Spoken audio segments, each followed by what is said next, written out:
Hello, everybody. Welcome to Movies by McManus, the podcast where we break down movies, comics, TV, books, whatever kind of media you're into, the context of who created it, and what effect it's trying to have on the world. And today we're going to be breaking down the 2021 Indian film, The White Tiger. It's on Netflix.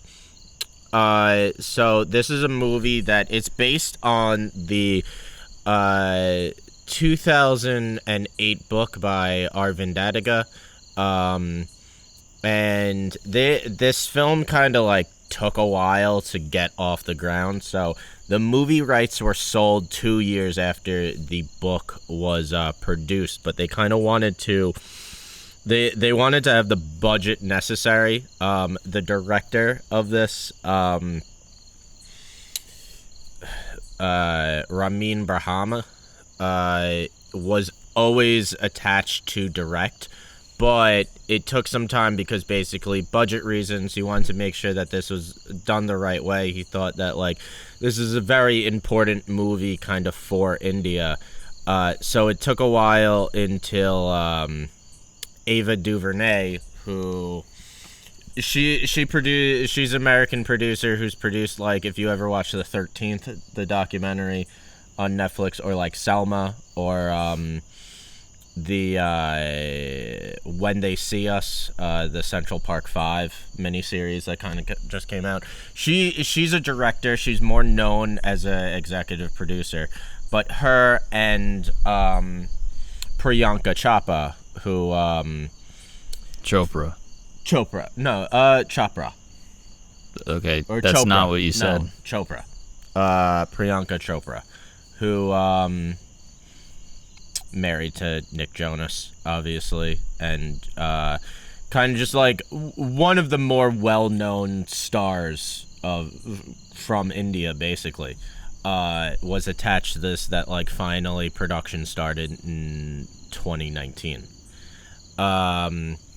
So it took for a while to get off the ground, but they kind of they didn't want to update it and make it like set in like 2020 or 2019, because kind of the world that like India was becoming like during that time of like 2006 2008 was like kind of very important for the film, especially of like what was happening in Bangalore. I'm bad at pronouncing names, but basically. Are you stoned or something? You're like in slow motion tonight. I don't know what's going on. No, I'm trying to speak slowly to kind of like get the names. Your kinda meter is off the charts too. If anyone was taking a shot, the amount of times you said kinda, they'd be dead already. 1 minute in. Well, all right. One thing I did notice was, like, to your point about the timeline, it almost like was giving me 90s vibes at a certain point, like with the cyber cafe and that right, sort of thing. Right, exactly. And it's before Uber. Yes.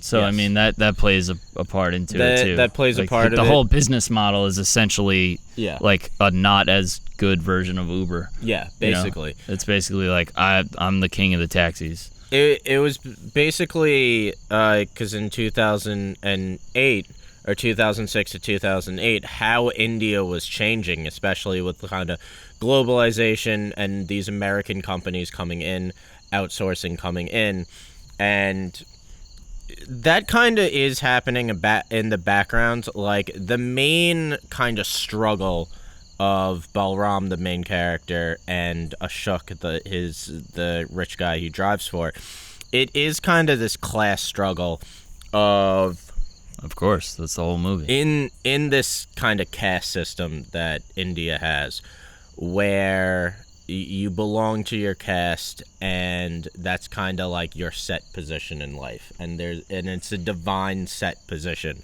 and you don't really, you're obedient to the higher caste, and that, I think it's important of how India was globalizing, Americanizing. All these new companies are coming in, and suddenly the caste system was seen as like the old way of thinking. You know, there's a lot of conversations that Ashok has with their family, where the family is like, no, well, we own the coal mines in rural India. That's how we make our money. That's what he's going to do. And he understands that, like, no, outsourcing and these foreign companies coming in, that's the future of India. I never like even picked up on that they were coal, that they owned coal. Like, Yeah, I feel like yeah. they don't. That's not like a big part of, like, it's not really spelled out. At least for me, like where they got their wealth from. I think it's briefly mentioned, Mm-hmm. but I mean, it also kind of doesn't matter. What matters is their old money. Like, their old money, their high caste, and it's basically it's it's like leftover. I mean, feudalism, kind of.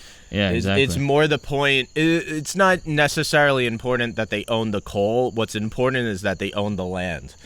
I mean, just like, I'm ignorant, so I don't know what the answer is, but like, how representative is that of like modern day India? Does that still exist? Like, It still exists. So like, what the caste system basically is like it's something that's been around since like ancient. yeah, no, India. I've obviously heard of caste Yeah. systems, but as far as modern day, like, Modern day, it's still very much a part of Indian culture. how exaggerated are those examples in the movie? Not at all, very much, a little bit, like. Possibly a little bit. I don't think very much, because there was in 2020 in Silicon Valley, California. Right. There were multiple lawsuits where a lot of workers from India were being discriminated against because because they weren't getting promotions because of their caste. Because Wait, you're meaning those companies that are headquartered in Silicon Valley, they're Indian locations? No. In America, workers who came over from India to basically work at Google or Facebook or any of these Silicon, at these companies, the people in higher up positions who were also from India were discriminating against people who were from a lower caste. Holy shit. And there was just... In America? In America. Wow, that's crazy. And this was in like June of 2020 that's that crazy. this was happening. How did they, like... I mean, obviously they couldn't come out and say that. Like, how did they... I wonder what the investigation of that was like. It was straightforward. Really? That was the lawsuit. No, I know, but I'm saying, like, how did they unravel that that's what was going on? Because, like, they can't just be like, sorry, man, like, can't give you the job. I'm not in the sure wrong caste. how it was unraveled. I think people just started to realize, just like, well, I mean, and also even in India, like, the caste system isn't technically supposed to exist. It's like ingrained into the culture there. Like, So weird. I believe it's 1949 that the caste system was like officially kind of disbanded, or like culturally it was still around, but it was like it was basically after British occupation that they made it illegal to like discriminate against someone because of their caste.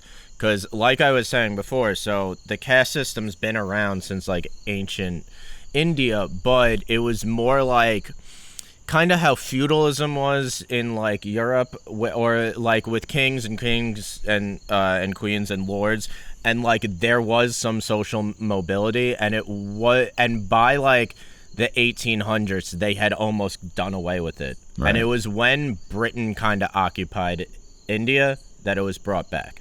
That it was really like colonization that brought it back, because the British who occupied India, they really liked the caste system because they saw it as a way of keeping people in order. Of course. So like even saying like we're keeping Indian tradition alive by keeping the caste system, that's not even really true, because the modern day caste system was kind of put in by British imperialists. It sounds like obviously something that any type of ruling class would be very interested in. Yeah, exactly. To keep people subordinate. And it's still a thing today. I believe that it's better now, from at least like the articles I was kind of reading, of like the Indian government is starting to like make steps to, while this culturally was always a thing, and it was technically illegal to like discriminate against someone because they were a lower caste. They're like actually starting to like crack down and make sure that that's like not happening anymore, and that like people of lower caste have the opportunity to rise up.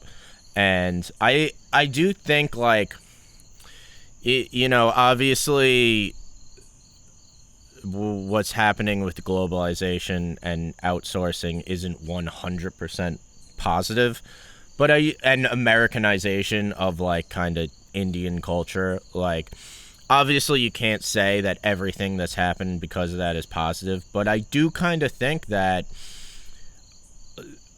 a lot of the reason why the India now in the early 2000s started cracking down on making sure there wasn't caste discrimination is because these American companies were coming in and these European companies were coming in, and there was kind of an Americanization of the culture in India. And we see that in the movie of kind of characters, specifically Ashok and his wife Pinky, who are trying to be more American. And especially Pinky, who's grown up in America. I don't know that they were like trying. I mean, they lived in New York, so then they went back to India, and they had all these different cultural influences. But at the same time, they're identifying with their nationality, and their home country. So it's like this struggle, particularly for Ashok. Yeah. Well, at least. I think it's a lot of American and foreign. I'm forgetting the name of her character, but Ashok's wife is kind of like not having it at all. Yeah. And is Pinky is Pinky, the wife's name. Yeah.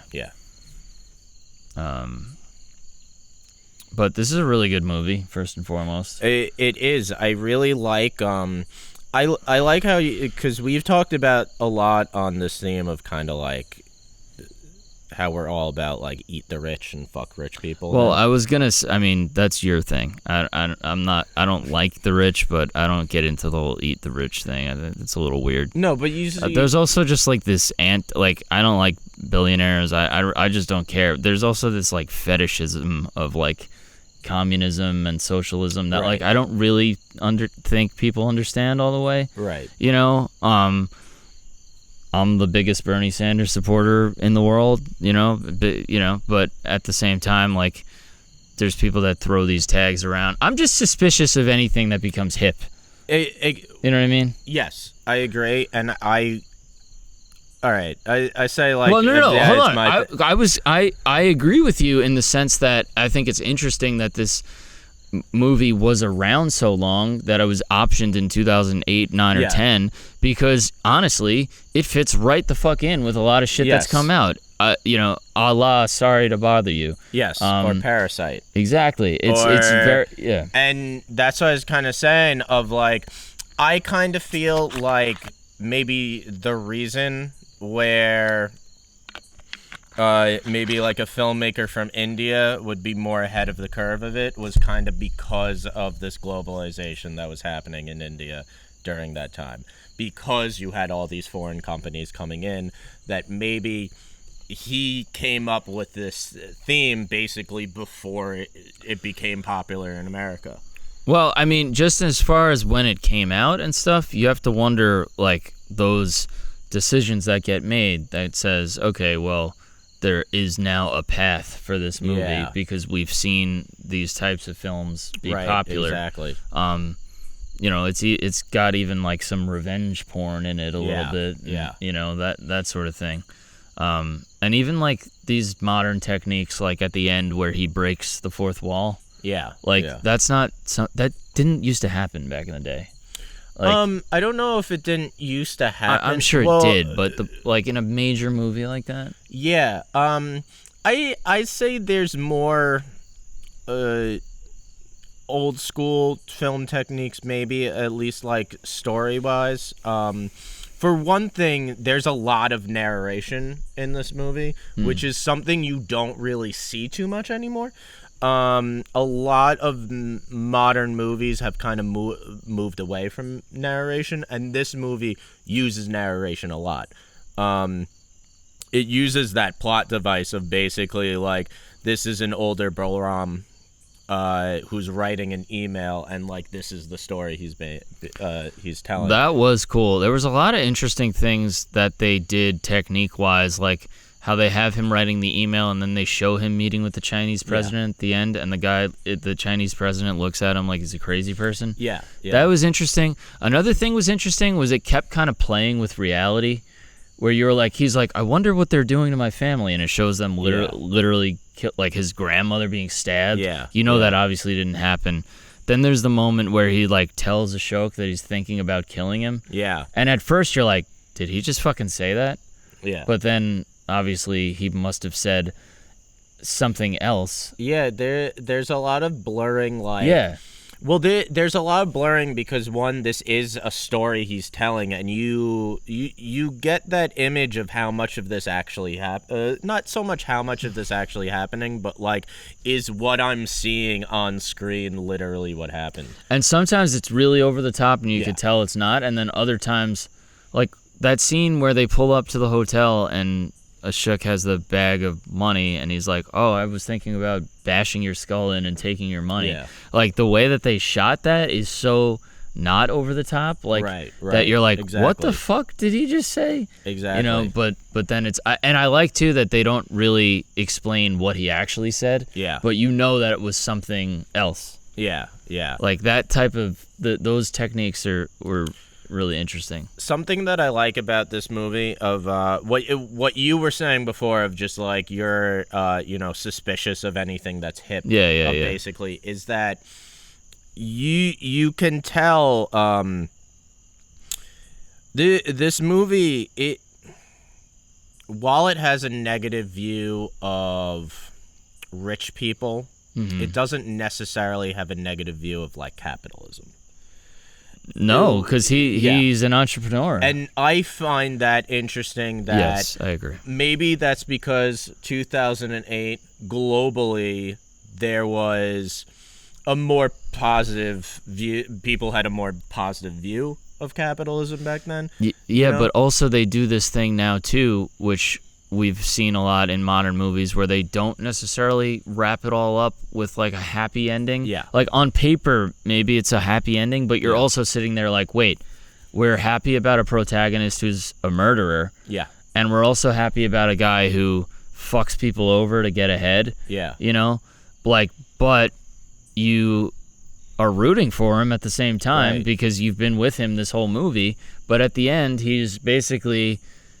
it's like the worst elements of capitalism. He's eating up competition and paying off politicians and, fucking people over and, A lot of it is just like, what do you have to do to kind of break it? Exactly. He calls it the rooster coop in the movie, Yeah, which I thought was a great metaphor. Absolutely. I thought it's a great metaphor. This movie is fucking ill. For just like generational poverty. And 100%. kind of like... He describes the rooster coop, and he's just like, most of the roosters, if you gave them to the key to it, like, they'd throw it back at you. And it's kind of like, especially in India with the caste system, it's this ingrained into specifically the main character's head that like, this is your lot in life, and you're not supposed to break free of the system. And that but you're destined to kind of be a worker or be a servant for somebody rich, and that's kind of your divine purpose. But he doesn't really think that because he's doing all these things to climb ahead. Well, he still has that in him. Like, it still is in his nature to like serve. No, exactly. Well, yeah, exactly. But that's the eternal. That's the eternal conflict. Yeah, exactly. Because you see these things that do come second nature to him. Yeah, like he does want to comfort his master. That's what they call it. Wait, and it's so bizarre hearing him say that. It is. It's so bizarre, and it's weird. I got to be honest. Ashok's character is super interesting. Yeah. Because he's like, I don't want to say Americanized because it's just sounds weird, but like he's westernized to a degree. Yeah. But he also like feels comfortable abusing this kid, right? Essentially, which you can't call it anything else but abuse. No, 100%. I think, and I like the choice that he had to kill Ashok rather than what does he call the mongoose? The mongoose, who's just straight up a horrible person. Exactly. Like it would have been easier. It's true because great acting. There are parts where like you really like Ashok. And you don't. I mean, he's a shitty person. Just straight up, he's a shitty person. There's no getting around it. Right. But he dabbles in compassion. Yeah. Which is really strange. Particularly, I think a lot of it is just like he is a compassionate person, but at the end of the day, he's about the money and he's about maintaining kind of his kind of status above. He other thinks people. nothing of. Well, yeah, but it is a struggle. At least in the beginning. Maybe as he spends more time back in India and in that surrounding of his family dynamic, he slips more back into that. But like, I don't know. I thought it was really funny. Also, maybe you could tell the time period too. He's like, "Have you heard this fucking Gorillaz song from 2005?" Yeah. Like, great. It was sick. It is great. I'm happy that they didn't update it. I like it's weird to call them period pieces. Well, it's like an Uncut Gems. Period pieces. Yes, exactly. They were just like, no, it's 2012. Where it is a period piece, but it's not like that far in the past. No. It's kind of just it's a nostalgia trip, really. Cyber cafe, that brought me back, dude. That brought me back. I haven't thought of a cyber cafe. There used to be one by the high school. I don't really called Fat Pipe. I don't really remember cyber cafes. Do you remember Fat Pipe? James? No. Do you remember? Yeah, I don't remember cyber cafes. I remember cyber cafes. It was like a place where like, yo, they have computers. That was literally the thing. That's so crazy. That they have used to be a thing. have the internet. Yeah. That's so weird. That's what we, I was never a cyber cafe guy because I didn't give a flying fuck. I was too busy like one thing doing dumb shit. I love about this movie. I don't know how much thematically this means. Maybe a little bit. I loved the food in this movie. There are a lot of scenes. I noticed this the second time watching it. There are a lot of scenes of people eating. Yes. And I realized like there's a lot of using food to gain someone's trust. Break bread. Yeah, exactly. Which isn't like that's not saying anything groundbreaking. No, it's fine. I do love one, all the food just looks delicious, and that just might be me. Like I'm a huge fan of Indian food. There's the scene after Ashok's wife leaves him that Balram takes him to like, the restaurant and he's like, I only want to eat your type of food. There's the cool scene right before just such a natural caregiver the kid is, What an acting job. Well, I always I saw that as just like he's using like his food to try to like gain his employer's trust back, to show like what I'm able to do for you, like you have access to this kind of food because of me. And I always find that just interesting in film. I mean, that's a theme that's been around kind of forever, of using food as a way to like symbolize trust between two people. But there's also the scene of right before they make Balram sign the contract, sign the basically candy. Fake confession. They give him that candy, and there's the flip side of that, of just like it's a bribe. Yeah, they're giving him they're giving him food to gain his trust, and there's a dark flip of it, and I love it. I love when movies are very food heavy. It's a weird thing to say, but there is something about just a scene being populated by like certain dishes, especially in like Martin Scorsese movies. Oh yeah, Martin Scorsese movies. There's food everywhere, Yeah. Shout out to food. Shout out to food. I don't know where you're going with this. I don't know where I'm going with this either. It's kind of just something I wanted to bring up. I love the fact. Well, there's there's like a bunch of like YouTube clips of just like food scenes in The Sopranos. Yeah, exactly. And it's just sometimes I'll just watch that. Yeah, like that. It is great. It's an aesthetic. You know what it is? It shows to me that they had attention to detail. It shows to me that they had attention to detail because they thought to put like these different Indian dishes in there. Well, they also show like with the grandmother, she's trying to give him food and he's denying it, which is representing like, no, I've changed. Yeah, exactly. You know, I'm not gonna eat that. I'm a vegetarian now, which is really also saying I'm not gonna get fucking married with the woman you set up for me. Right. It's the same. They're saying the same thing, just in a different symbol. Interesting. I didn't even. The grandmother's an interesting character too, and it's nice that listen, the director there's all these characters. There's no real shortcuts with any of these characters. Yeah. You might make a case that the mongoose is the simplest character, but yeah. But even what's her name? Pinky. Pinky. She's kind of a piece of shit too. She doesn't come forward and say what happened. No.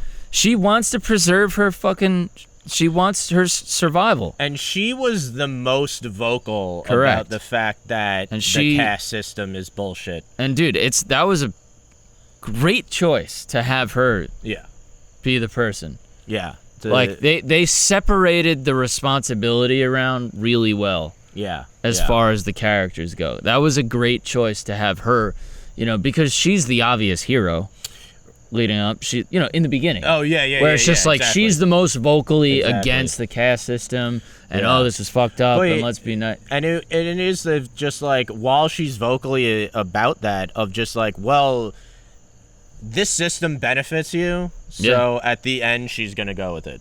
Facts. And, she gives him, after he takes her to the airport for her to leave back to America, she gives him, I forget the exact amount of money, but it doesn't, but it doesn't matter. And he's thinking of just like, he's thinking about the money and he's just like, it was such an odd number, like maybe she had some, she was gonna give me more, but I messed up, so she gave me less. And then he's just like, that's not how rich people think. If she gave you that money, that means you actually deserved 10 times that.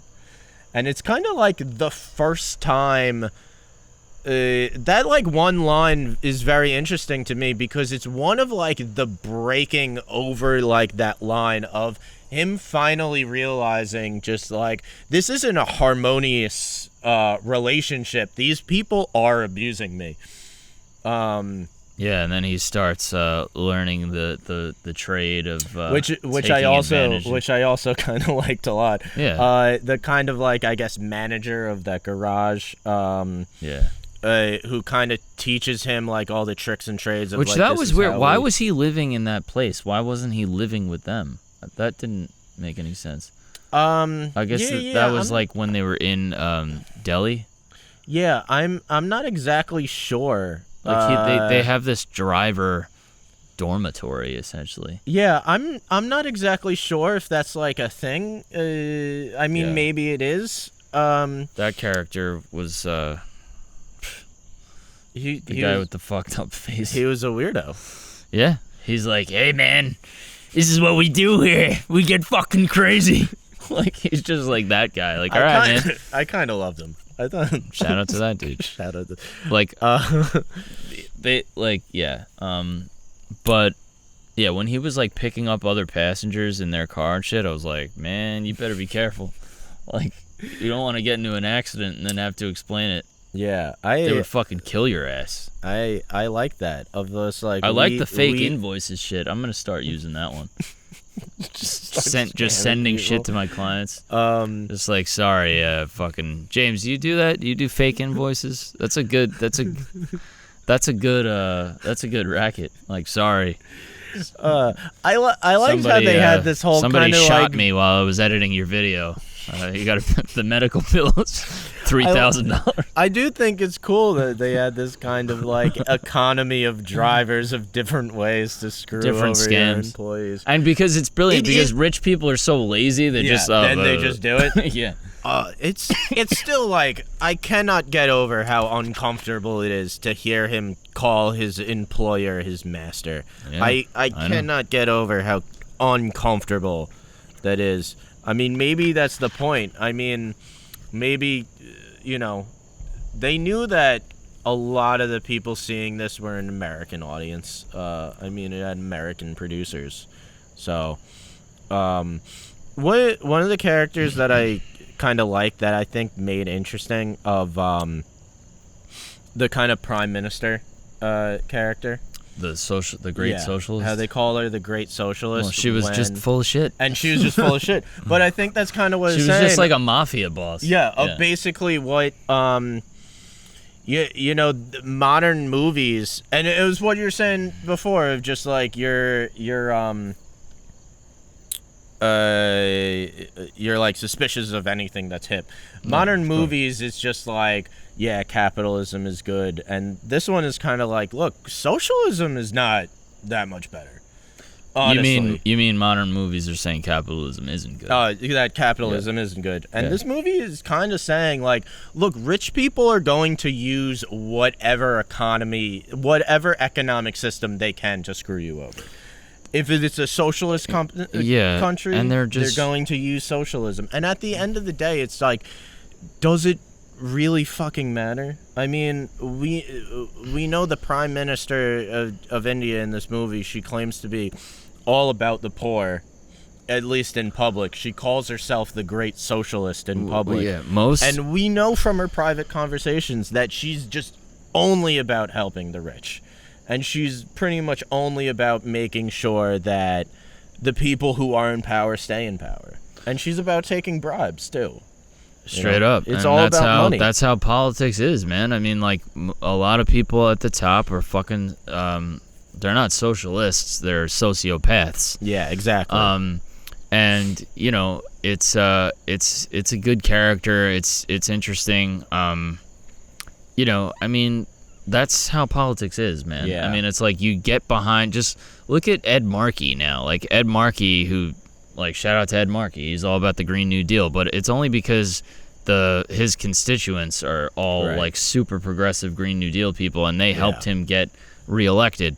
Like look at Josh Hawley. He was flirting with becoming like a populist. He was like all for $2,000 checks and shit, and then he put out that photo on January 6th of him like raising his fist, and he just became like the alt-right fucking guy, and now he's just running with that. And like he went from like wanting $2,000 checks for people to opposing Biden's infrastructure plan because it's a far left woke agenda when it's literally like can we get some money for some bridges? So the point is, like, they just run behind shit that they think is going to be popular, and I worry that American audiences are going to watch this movie and think, oh, damn, how fucked up is India, and not see the clear parallels to this country right here. Well, I mean, it's politics and power and the influence of money and, exploitation. I mean, that's unfortunately, it's kind of the way of the world. What people kind of need to take away is like, look, Balram is you every time you kiss your boss's ass. Of just like you think Americans don't have that same kind of mentality of just like, I need to be obedient to my employer or the wealthy, and that's how I'll get ahead. We're stuck in the same chicken coop that the caste system is. Well, it's all generational poverty. We just label things differently. You got to be able to sniff out when you're in a true meritocracy scenario where you do have a chance of climbing a ladder, whatever that may be. Yeah. I mean, let's be honest. You're not in a fucking chicken coop. You're in a meritocracy. Yeah. Like but you have to sniff that out, right? Because some employers will want to keep you at a certain level. Right. But because of how good you do your job and how hard you work, you actually do, as evidence of your actual life, you do get better positions. Do you know what I'm saying? So yeah, I know. But hang on. But like, there's also jobs that are jobs. They're dead end jobs.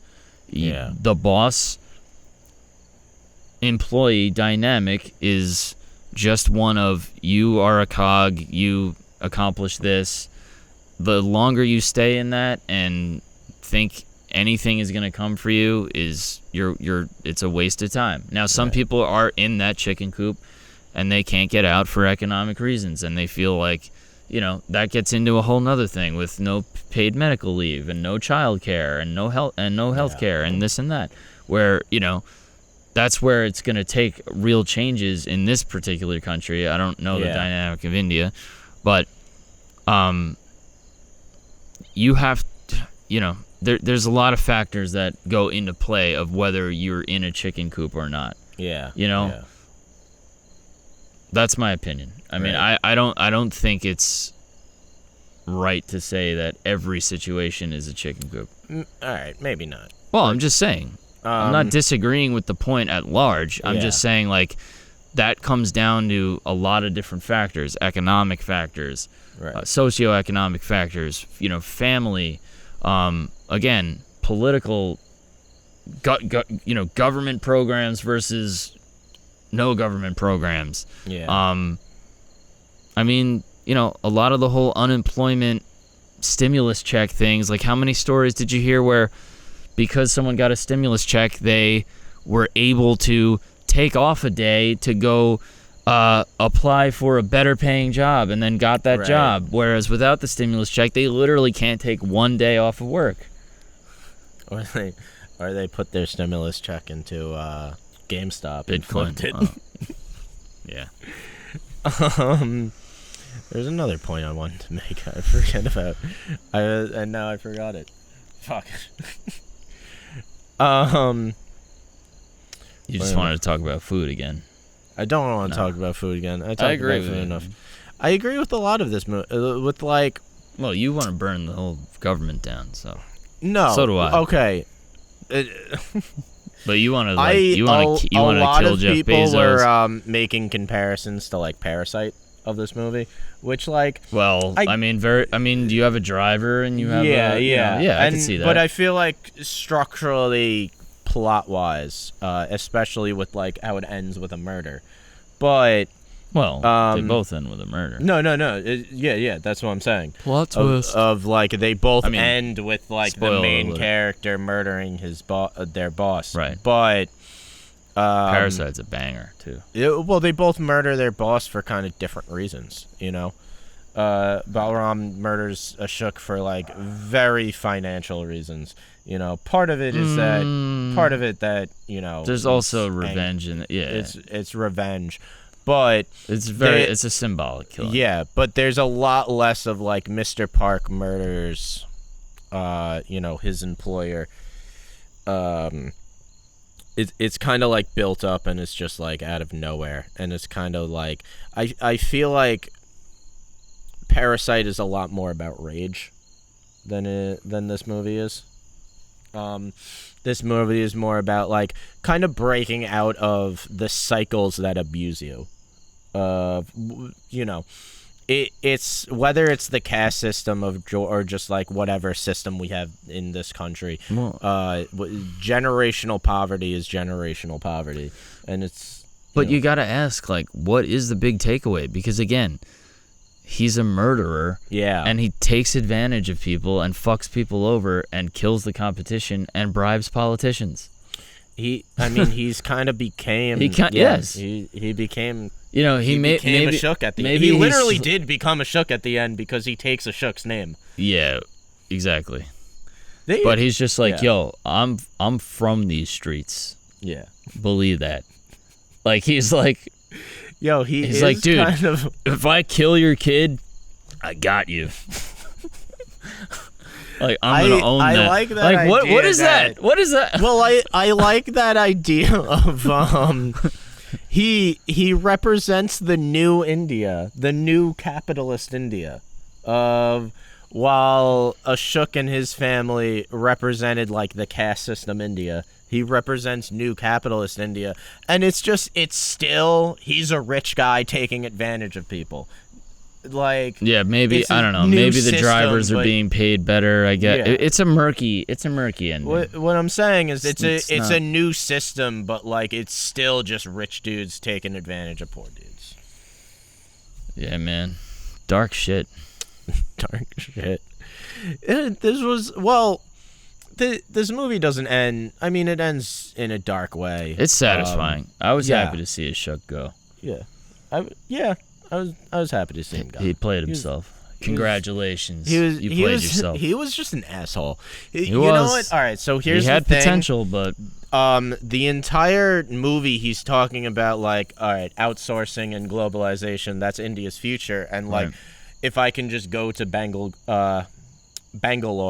The new where all of these American and European companies are coming, and we could do outsourcing, like, then we could really expand as a family. And there are several times in the movie where Balram is just like, well, let's go, I'll drive you there. And like, Ashok is such a good representation of old money because he has these ideas, but like he's not following through. Yeah, on no, shit. dude, 100%. He's not following through 100%. On anything. Dude, I without naming names, obviously, I know plenty of people that do the same fucking shit, and they'll even hit me up and be like, "Yeah, I got this idea." Okay, cool. Yeah, good, cute. But he's because guess what? Yeah, your little idea. You're too privileged to ever fucking put the sweat in to fucking see anything out of your fucking idea. And so don't waste my time with your fucking idea. And that's he's constantly telling Ashok is just like, okay, well, I'll drive you there. Let's go. Let's go and we'll do it. And bro, Ashok, I'm really looking into. Okay, good. Knock yourself out, dude. Knock yourself out. Have a good time. He's a rich kid who like. He's never gonna do it. And then you see Balram, he gets the money, he goes there, and he does it. Because he would have been better off. He's better off with that money. He could do more with that money than Ashok ever could. Because Ashok's a little privileged fucking rich kid who, like, he needs his fucking daddy to take care of him, and that's what he is. Listen, he's the main character is a gangster through and through. Yeah. I actually, when I fucking first started the movie, I was just like, all right, like, what are we getting into here? And then, like, right away when, like, he's a kid and his dad dies, I just, like, immediately started crying. I was like 5 minutes in. I was like, because I went from being like, oh, this fucking movie's 2 hours. What the fuck is Greg doing with me right now? And then, like, I was like, all right, let me see what the fuck this is about. 5 minutes in, I'm, like, fucking bawling. I'm like, man, I gotta get my life together. Jesus Christ. I don't know. Kids, like, they trigger you. Yeah, they trigger emotional response. I can't deal with that. Because then I'm, thinking about, kids that actually lose their parent. And, that's no bueno. And no bueno. I do like how we kind of see the dad, like, in one of his kind of fantasies that aren't really. That was another good one. And he pulls up and he's just like, if you steal the money, he's you're like, not no, really murk stealing. these motherfuckers. Yeah. He's like, you're not really stealing the money because that money is being used to bribe politicians so that they don't pay taxes. So who are they stealing from? Isn't that a slippery slope, though? You I agree. Murder? Yeah. Yeah, no, 100%. Dude, I watched, I love these police interrogations. You know Chris Watts? He was the guy in Colorado. It was like 3 years ago. Big Chris Watts guy. He killed his wife Shanann and their two girls. I know. And he worked in a fucking oil rig or whatever, and he put his two girls in the fucking oil can. It's so oil things. I watched that Netflix documentary about it. Yeah, that was good.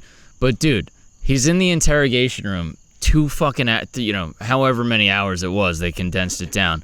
But they finally get him to, like, admit it at the end, basically. And he doesn't really admit it. He just admits that he physically killed his wife. Yeah. He's such a piece of shit. He blames his wife. He said he saw his wife attacking the girls, and she killed the girls, so he killed her, and then he panicked, so he, like, disposed of all of them. Amityville Horror Killer said. Right, exactly. But, like, you're talking about murder being a slippery slope. Like, there's one time where there's one part of the interrogation where it's just like, I let my family down. Yeah, you did. You let them down. As a matter of fact, you killed them all. like, all right, yeah, man. That's one way of saying it. But I do like that part because it's one of those moments where it's not really happening. Yeah. But it's just like it's a cool technique. I don't know what that. I mean, again, I feel like all of our. I know. All of our fucking references at some point make their way back to The Sopranos.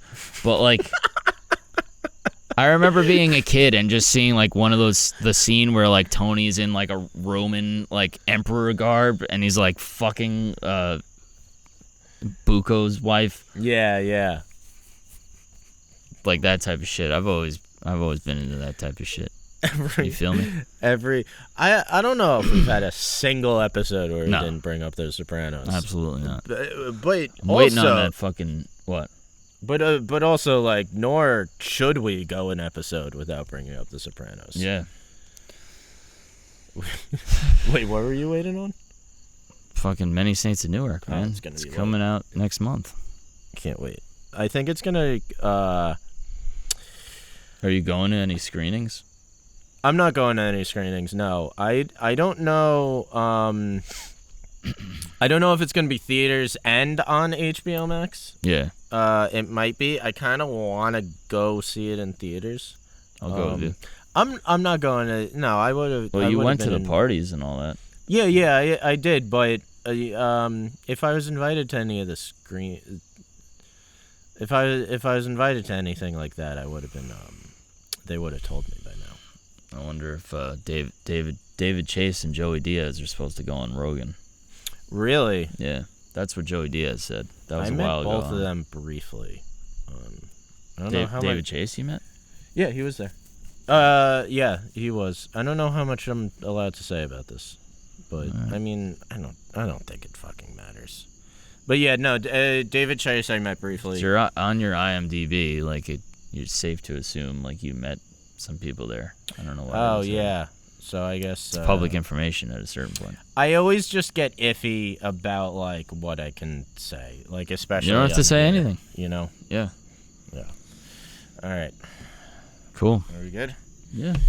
All right. The White Tiger. It's on Netflix. Is it The White Tiger or White Tiger? The White Tiger. I always fuck that up. So yeah. I guess it doesn't. I mean, you know, if you type in White Tiger or The White Tiger on Netflix, you're gonna get the same movie. It's great. It's awesome. It's great. This has been Movies by McManus. So if you like this podcast, you can check out our YouTube channel. Check out the YouTube channel. Go give us some views. Go give us some likes.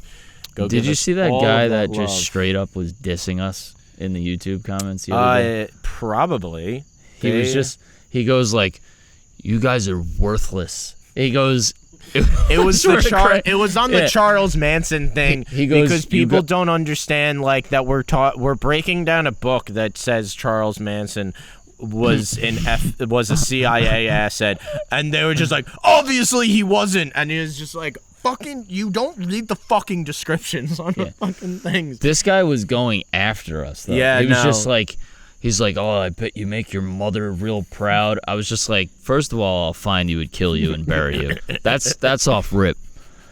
But like he was saying like a bunch of I was like, dude, I finally was just like, listen, I don't know what you think this is, but we're two brothers goofing off. If you want to look into it deeper than that, I'm sorry, your life literally sucks. Thank you for watching. But you know, I mean, some of you guys are fucking nuts.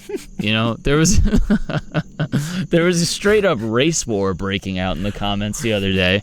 Did we talk about that? We might have talked about that last time. All right.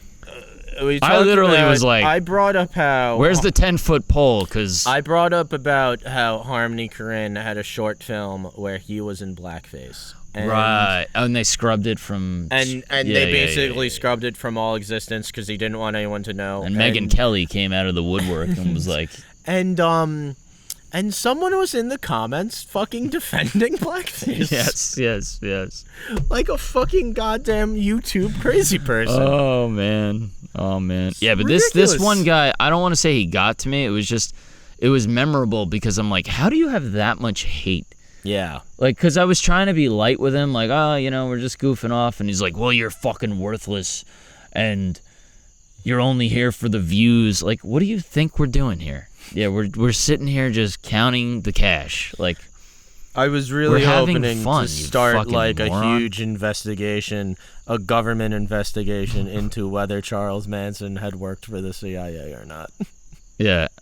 One guy was just like, what type of information would he even have? I'm like, listen, go take a fucking walk around the block, guy. Also, like, watch the video because I clearly explained it. No, but nobody's going to watch nothing. No one's going to watch the video. I want to watch 45 seconds of something and shout. Big 45 and shout. Check out our YouTube channel. You guys are crazy. You could see this, you could see our faces, you could see clips, and you could see my 10-minute breakdown, or 10, you know, they're around that, shorter breakdowns where I talk about each subject each week. Also check us out on social media. Shout out to the one dude who was like, I'm just gonna No, one guy's been really supportive and he was like, oh, keep the MK Ultra. No. Set? Yeah, what was his name? I think it's Set. Let me give him a shout out right now. SET. Giving you, this is the first ever Wait, are we friends with him on Instagram though? No, he was on the we just got another sub, so we're at 80. People, the subscriptions are hard to come by. I'm not embarrassed by that. We're listen. They are. We're averaging 1,500 views a month. I'll take that. We're not putting any money behind this. That's on the natch. That's raw dog. You know what I'm saying? Where are we going here? I don't remember what. No, he did because he was a fan of the MK Ultra ones. Yeah. Set. No, his name's Set. Awesome guys, keep it coming. Love the MK Ultra. Whoever you are, Set, we appreciate you, buddy. We appreciate you. This wasn't an MK Ultra one. Yeah, but you know, shout out to Set. Shout out to Set. And Set thanks, in these streets. Thanks for the love. Repping the Set. You feel me? Repping the Set. All right, let's get out of here. All right. Yeah, check us out on social media, Instagram, Facebook, Twitter.